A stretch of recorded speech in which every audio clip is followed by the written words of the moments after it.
No hubo gritos al principio, solo silencio, y luego el caos.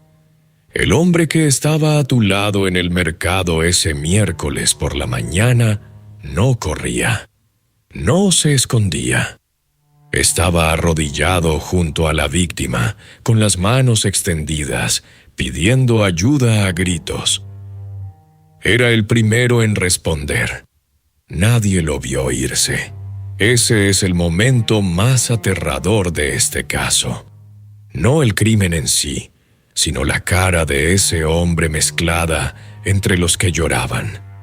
Completamente invisible, completamente normal, con los ojos húmedos de alguien que acaba de presenciar algo horrible. Ese es Ryan Calloway, y todavía no había terminado. Providence, Rhode Island. 15 días, 4 víctimas. La primera fue Robert Halliday, encontrado en el baño de un restaurante italiano de segunda generación. De esos donde los manteles son blancos y el vino viene en jarras y el dueño conoce tu nombre desde hace 20 años.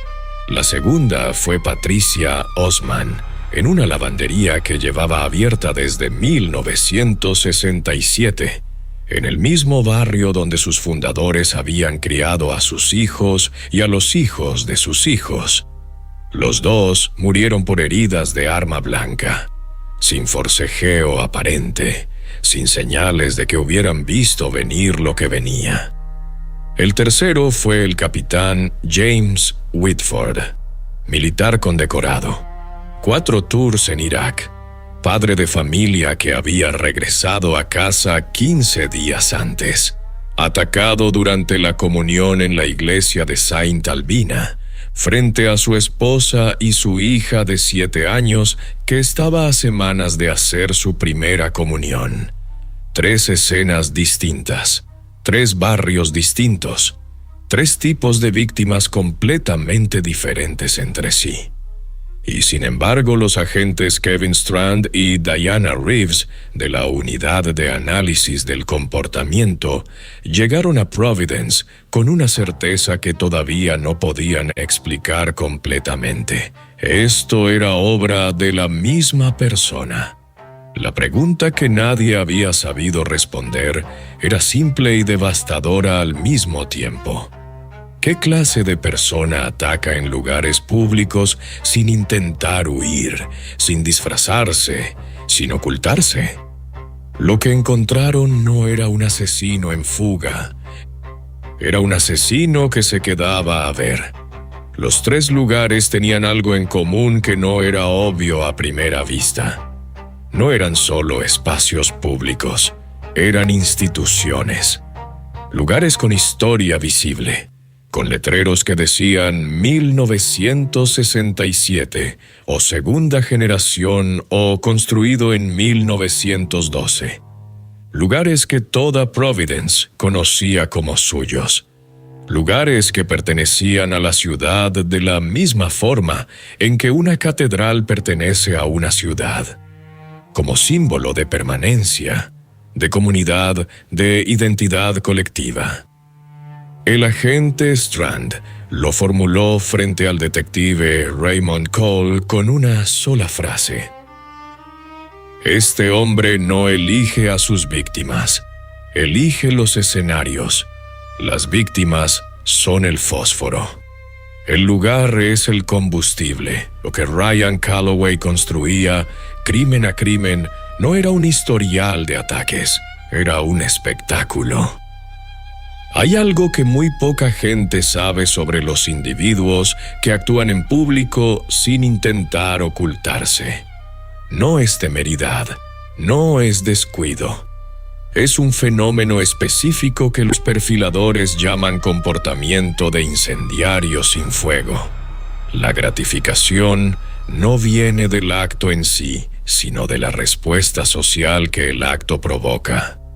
De la misma forma en que un pirómano no busca ver las llamas sino los camiones de bomberos, los vecinos asomados a las ventanas, los periodistas con sus cámaras, Estos individuos actúan para provocar una reacción colectiva que les produce una sensación de poder que de ninguna otra forma han podido experimentar jamás.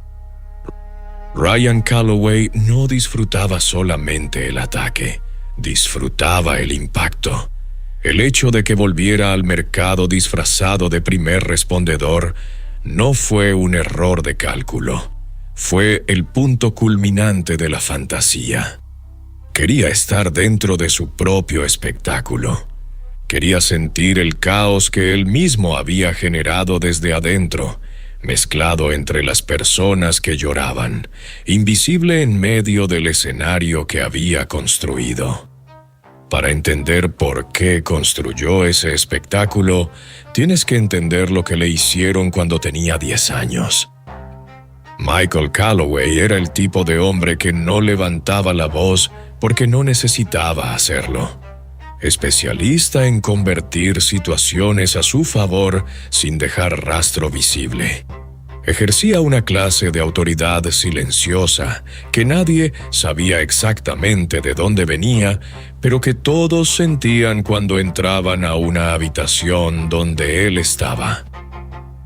La noche en que provocó el incendio, donde dormían su esposa y su hijo, lo hizo con la misma meticulosidad con que había hecho todo lo demás en su vida. Sin testigos, sin apresuramiento, convencido de que el resultado justificaba cada paso del proceso. La madre de Ryan murió en ese incendio. Ryan no. Sobrevivió porque esa noche se había quedado dormido en la sala con la televisión encendida, a metros de la puerta de salida. Y luego, en el juicio, Ryan Calloway, de 10 años, se sentó frente a un tribunal y testificó contra su padre con la voz tranquila y completamente rota de un niño que ya entiende que el mundo no tiene fondo. Michael Calloway recibió cadena perpetua. El apartamento donde Ryan creció solo, con fotografías de su madre en cada pared y recortes de periódico del juicio pegados en orden cronológico, era el archivo psicológico de un hombre que había organizado todo su mundo alrededor de una sola narrativa. Su padre era un monstruo, y él había sido el instrumento de su condena. Esa era su identidad, el hijo que destruyó al padre. Cuando esa sentencia fue reducida con posibilidad de libertad bajo palabra, esa identidad colapsó en 3 semanas.